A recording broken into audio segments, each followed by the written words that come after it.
আমরা এখনো বাসায় বসে ঘুমিয়ে রয়েছি। আমাদের ঘুমানোর আর সুযোগ নেই, আমাদের আবার জাগতে হবে, আবার আন্দোলন করতে হবে। ৭১-এর মতন ওদেরকে শেষ করে ফেলতে হবে। যত সৈন্য সামন্ত আসুক না কেন আমরা বসে থাকবো না। জিহাদের চেতনা নিয়ে ইসলামকে এই দেশ থেকে উৎখাত করবই করবই করবই ইনশাআল্লাহ।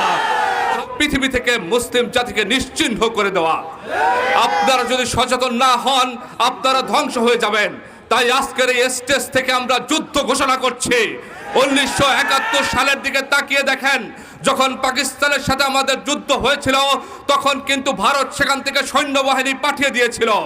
আজকে চট্টগ্রামে দেখেন, সেখানে চিন্ময় দাসকে গ্রেপ্তার করার সাথে সাথে আমার অ্যাডভোকেট সাইফুল ইসলাম আলিফ ভাইকে এমন ভাবে আঘাত করা হয়েছে, তলোয়ার সেই গলার কাছ থেকে কাটা হয়নি।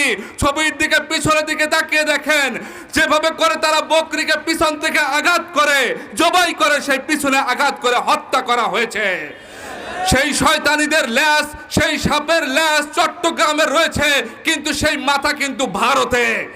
আপনারা ইতিমধ্যে জেনেছেন যে ইসকনের যে প্রধান স্বামী প্রভুপাদ, সে ইংরেজি পড়াশোনা করেছে, যুক্তরাষ্ট্রে আমেরিকায় পড়াশোনা করেছে। সনাতন হিন্দু ধর্মের সাথে তার কোনো সম্পর্ক নাই।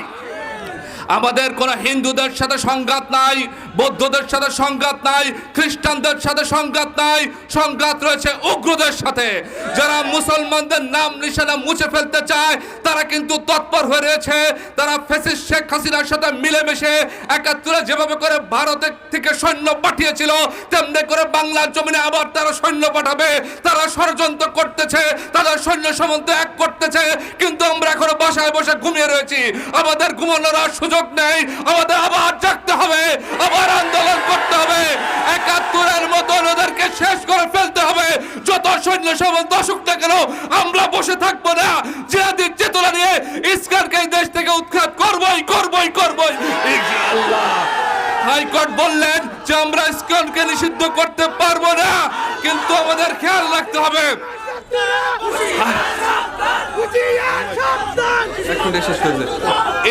ইসকনকে হাইকোর্ট থেকে এখনো বলেছে নিষিদ্ধ করতে পারবে না, কিন্তু তৌহিদি জনতা আপনাদেরকে সতর্ক করে বলছি, আমাদের অ্যালার্ট থাকতে হবে। সমগ্র বিশ্ব আমাদের পিছনে লেগে রয়েছে। যেভাবে করে সিস্টেমেটিক্যালি আইনের মাধ্যমে করা যায় আমরা আইনের মাধ্যমে করব।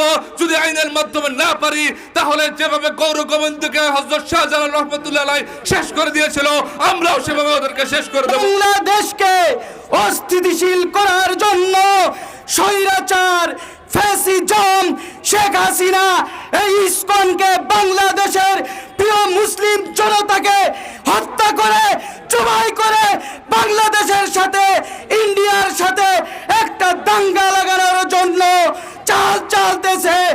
আমরা ইন্ডিয়ার সাথে কোনো প্রকার সম্পর্ক রাখতে চাই না, চাই না, চাই না। আমরা আমাদের ভাইয়ের হত্যার কারণে আমাদের ভাই যেহেতু শহীদ হয়েছেন আমরাও শহীদি মর্তবা অর্জন করি। স্পৃহা সেইটা সেদিন থাকবে না। আজকে আমরা দেখতে পাচ্ছি তারই পুনর্বাচন বারবার হচ্ছে। মাদারীপুরের শশীগড়ে মুসলমানদেরকে আযান দিতে নিষিদ্ধ করা হচ্ছে, তা মুসলমান জনতা চুপ করে ঘরে বসে থাকছে। সেই রাসূল পাক সাল্লাল্লাহু আলাইহি সাল্লামের কথা আজকে বাস্তবায়িত হচ্ছে।